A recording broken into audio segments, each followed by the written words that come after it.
ये भारतीय टीम जो मैनेजमेंट है, कोच कप्तान और उनके जो, वो मुझे नहीं लगता कि स्टैट्स देखकर डिसीजन ले।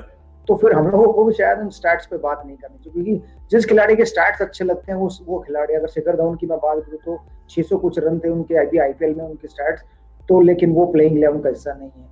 तो 2-3 मैच में अगर शार्दुल ठाकुर भी 1 या 2 मैच खराब होते हैं तो अगले मैच में कोई और फास्ट बॉलर आ, अगर बुमराह आएंगे तो क्या होगा, कौन बाहर बैठेगा? अगर यही उस पे, तो फिर वो स्टैट्स बेकार हो जाते हैं। तो ये मुझे लगता है कि सिलेक्टर और टीम मैनेजमेंट स्टैट्स को सिर्फ अपने हिसाब से इस्तेमाल करती है। किसी को खिलाना है तो उसके लिए स्टैट्स दिखा देती है, किसी को ड्रॉप करना है तो उसके खराब स्टैट्स दिखा देती है। तो वो स्टैट्स कभी नहीं देखने चाहिए, प्लेयर की प्रतिभा देखनी चाहिए कि उसमें क्या दमखम है, क्या वो भारतीय टीम को मैच जिता सकता है अपने दम पर या नहीं जिता सकता है, क्योंकि स्टैट्स तो बदलते रहेंगे। अब आज शार्दुल ठाकुर लास्ट में डाले और बाई चांस जोफ्रा आर्चर उन्हें 3 छक्के 4 छक्के लगा दिए तो वो स्टैट्स बदल जाएंगे, वो इकोनॉमी बदल जाएगी, जो 7 की है वो 12-13 की पहुंच जाएगी, तो वो स्टैट्स खराब हो जाएंगे। लेकिन शार्दुल ठाकुर में वो दमखम है कि वो अपनी बॉलिंग से भी मैच जिता सके। ओके, तो फिर ना एक गड़बड़ होगी कि मैं वॉशिंगटन सुंदर के भी आंकड़े दिखाने वाला था, पर मैं मैं उसको ड्रॉप नहीं करवाना चाहता। अच्छा लगा है बेचारा। मुझे ऐसा लगा कि ये स्टैट्स ना हमेशा, अभी नहीं कह रहा हूँ, हमेशा सिलेक्टर और कप्तान कोच सिर्फ प्लेयर को ड्रॉप करने के लिए स्टैट्स का इस्तेमाल करते हैं, क्योंकि मैंने भी बहुत देखा है। मेरे पार्टनर आकाश चोपड़ा ड्रॉप हुए स्टैट्स के कारण, संजय बांगा ड्रॉप हुए सिर्फ स्टैट्स के कारण, वीरेंद्र सहवाग का भी ड्रॉप नहीं हुआ स्टैट्स के कारण। सब ये कहते हैं नहीं ये तो मैच है। तो एक पॉलिसी अगर एक खिलाड़ी पे लग रही तो दूसरों पर तो लगनी चाहिए ना। अब शिखर धवन और केएल राहुल और ईशान किशन, रोहित शर्मा, ये चारों से खिलाड़ी जिस दिन चलेंगे अपने दम पे मैच जिताएंगे। तो एक खिलाड़ी को आपने तीसरा मौका दिया केएल राहुल, और दूसरे खिलाड़ी को आपने एक मैच के बाद बाहर बिठा दिया। तो ये मेरी समझ से बात।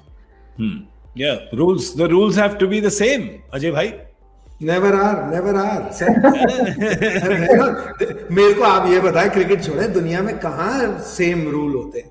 Life is never fair. I mean from अपनी साइड से, क्योंकि अपना रंग काला है ना, दूसरे वाले। आई थिंक स्पोर्ट में देखिए बड़ा एक फर्क क्या है इस स्पोर्ट में, खासकर क्रिकेट में और गोल्फ में। ये 2 ही स्पोर्ट है ना जहाँ रेफरी नहीं है, और ये 2 और आपने खुद डिसीजन लेना है। क्रिकेट एक ऐसा स्पोर्ट है जहां पे सिलेक्शन होती है। तो जब सिलेक्शन होती है तो आप जो सिलेक्टर है वो क्या देख के सिलेक्ट करते थे? स्टैट्स तो पहले भी थे, ऐसा थोड़ी है कि स्टैट्स पहले नहीं थे। पुराने जमाने में कंप्यूटर पे नहीं थे जो आज आप स्टैट्स गिनते हैं। ये स्कोरिंग होती थी जब हमारी उम्र तक भी, जब आप बड़े हो रहे थे, अंडर 15 खेले, रणजी ट्रॉफी खेले, कोई भी लेवल तक आप खेले ना, जो खेल नहीं रहा होता था ना वो स्कोरिंग करता था। वो इसलिए करता था कि वो जब स्कोरिंग करते ना आपको पैटर्न्स नजर आते थे।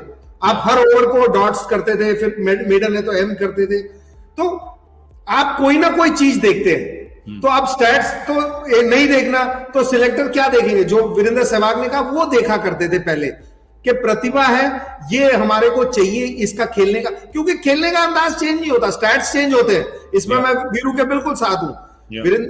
आपने 4 बल्लेबाजों का नाम लिया, शिखर धवन, केएल राहुल, ईशान किशन तो अभी एक ही मैच है, too early, but Rohit Sharma, इनके स्टैट्स पिछले 10 सालों में और एक के 5 साल में चेंज होते रहे। लेकिन वो चेंज जब होते हैं आपको एक दिख जाता है कि इसकी अपर लिमिट क्या है, जो अच्छा दिन है तो ये क्या करते हैं, और बुरा दिन तो सबका बल्लेबाज का सेम है गेंदबाजों का। जब आप गेंदबाज को देखते हैं, स्टैट्स अगर जैसे कहा कि आज 3 छक्के पड़े तो चेंज हो जाएगा, लेकिन आपको प्रतिभा तो दिख गई है ना, आपको पता है कि ये क्या क्या कर सकते हैं। तो आप as a captain, as a coach, आप किस तरह से खेलना चाह रहे हैं, आप उसको सिलेक्ट किया करते थे।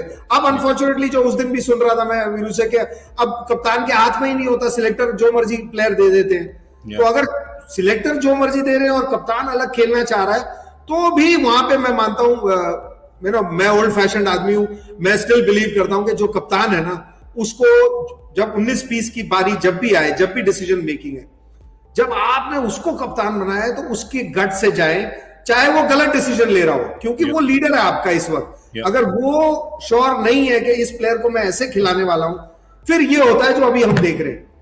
क्योंकि जब शुरू हुआ है, सॉरी 1 मिनट, जब ये सीरीज शुरू हुई है तो रोहित शर्मा तो पक्के थे। आप केएल राहुल और शिखर धवन के बीच क्या देखना चाह रहे थे एक मैच में, मुझे ये बताइए।